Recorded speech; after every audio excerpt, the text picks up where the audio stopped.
Waalaikumsalam warahmatullahi wabarakatuh. Ya Pak Jen, silakan duduk, monggo.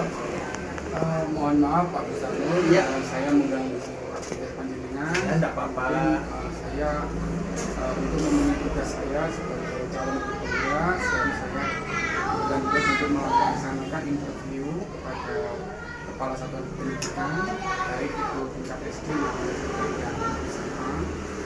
Kebetulan saya mohon izin kepada panjenengan sekarang kan ini sebagai untuk memenuhi tugas saya. Jadi tidak ada konsekuensi apapun terkait nanti apa yang saya lakukan. Kemudian kita tolong oleh panjenengan mohon. Iya. Tapi nggak usah lama-lama ya. Ini karena setelah ini saja rapat juga ya. Begitu, nggak apa-apa. Silakan, monggo. Pertama, selama ini mungkin bagaimana panjenengan itu ketika sebagai pemimpin menjalankan sebuah pengambilan keputusan, baik itu yang merupakan dilema etika benar antara benar dan benar sesuai dengan kebajikan universal itu ya Pak. Jadi ada atau mungkin karena bujukan moral. Dari dua tadi, kira-kira menurut panjenengan yang paling sulit yang mana Pak Gusarul? Iya. Terima kasih sebelumnya Pak Jen ya. Ini berkaitan dengan bujukan moral dan dilema etika. Iya. Mungkin kalau bujukan moral itu mudah. Karena apa? Kita bisa mengidentifikasi suatu masalah itu ini benar, ini salah. Nah, seperti itu mudah kan kita untuk membedakannya. Namun ketika dilema etika itu kita dihadapkan kepada suatu permasalahan yang sifatnya benar. Nah, yang satu juga benar. Nah, inilah yang harus ada pertimbangan khusus dan juga istilahnya berdasarkan nilai kebajikan yang sudah kita sepakati. Di mana kita harus lebih mendahulukan yang mana, kita harus lebih berat yang mana. Disitulah kita ada faktor-faktor tertentu yang di dalamnya mengandung suatu keputusan, di mana keputusan itu menjadi suatu kebijakan yang bisa kita ambil. Ya. Kemudian kira-kira tahapannya itu seperti apa? Ketika mengambil keputusan itu, kemudian ada prosedurnya yang panjenengan lakukan selama ini. Ya, ketika ada suatu permasalahan, pertama ya kita identifikasi akar permasalahannya. Tidak serta-merta kita langsung memvonis, oh ini benar, ini salah, oh kita dahulukan yang ini tidak. Tadi kita identifikasi permasalahannya. Setelah kita identifikasi, kita berusaha mencari sebab-musababnya atau sebab akibat ya, kalau ada di hukum sebab akibat.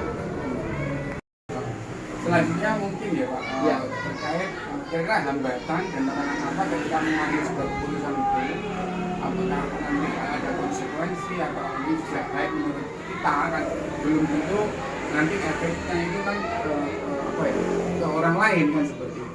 Jadi ada tadi dilema etika itu antara benar dan benar, akan tapi pasti nanti itu ada konsekuensinya kan seperti itu. Jadi kira-kira tantangannya seperti apa itu? Oke. Sebuah keputusan itu tidak bisa istilahnya itu kebaikan untuk semua. Pasti ada mungkin 80% lah yang merasa dari keputusan kita itu dia yang merasa enak atau enjoy atau benar menurut mereka.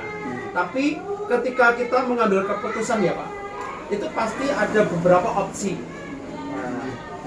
Kita sebagai seorang pengambil kebijakan, kita harus bisa mengambil mana keputusan yang bisa berakibat baik untuk minimal aja lah itu yang bisa mewakili semuanya.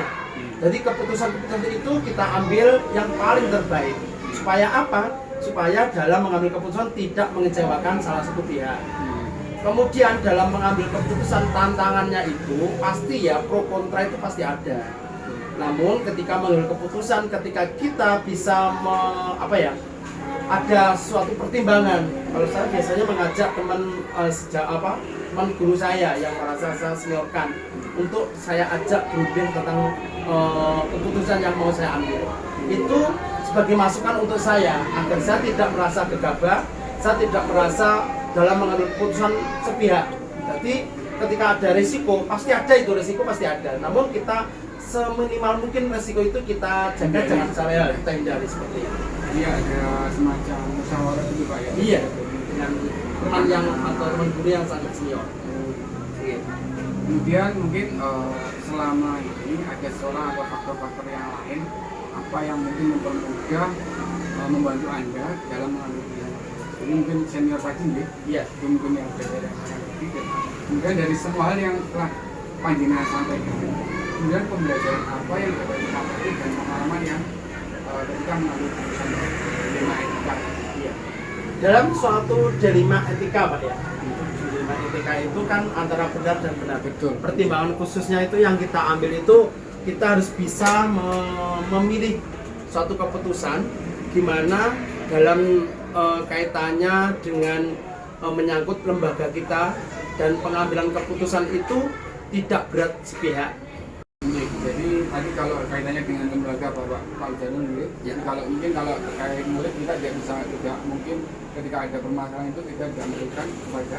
Oh, kalau kaitannya dengan murid, otomatis kita harus rembuknya lain lagi. Kita bisa melibatkan komite sekolah, kita bisa melibatkan paguyuban sekelas, kemudian hasil akhirnya kita sampaikan ke Bapak Ibu wali murid. Jadi sekolah itu tidak serta-merta sekolah membuat peraturan, tidak. Tapi di dalamnya itu ada komite sekolah yang mendukung kebijakan sekolah. Yang berikutnya ada paguyuban, setiap kelas itu ada paguyuban, Pak. Jadi paguyuban itu kalau istilahnya sebelum kebijakan saya sampai ke wali murid itu ada pertimbangan-pertimbangan khusus dari paguyuban dan juga komite. Jadi ada filter dari Bapak Ibu Betul, wali murid sama komite. Iya, Bapak Ibu paguyuban dan komite. Mungkin itu sesi interview bagi panjenengan. Siap. Terima kasih atas semua jawabannya. Ya, Ini sama-sama. sebagai pembelajaran buat saya ke depannya ketika saya mungkin nanti ada permasalahan bisa saya ambil hikmah. Terima kasih. Ya, sama-sama. Assalamualaikum. Ya, sukses selalu buat Pak Jet. Oke.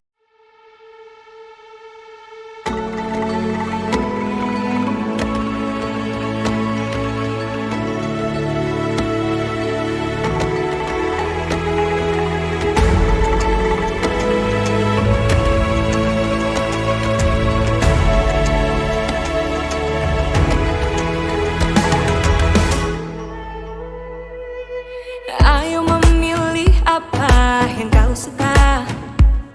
Merdeka belajar wujud yang nyata. Raih mimpimu juga cita-cita. Generasi emas Indonesia. Profil pelajar Pancasila tanamkan di dalam dada. Profil pelajar Pancasila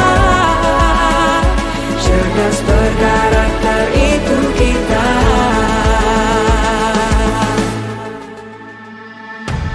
Beriman dan bertakwa pada Tuhan yang Maha Esa.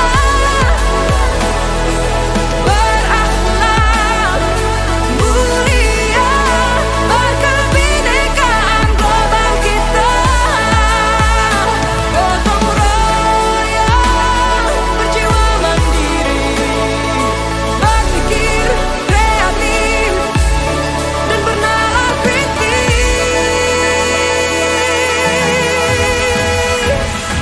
Perbedaan bukan suatu halangan untuk kita saling bergandeng tangan.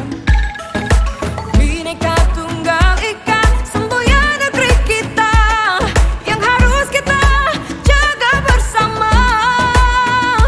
Profil pelajar Pancasila tanamkan di dalam dada.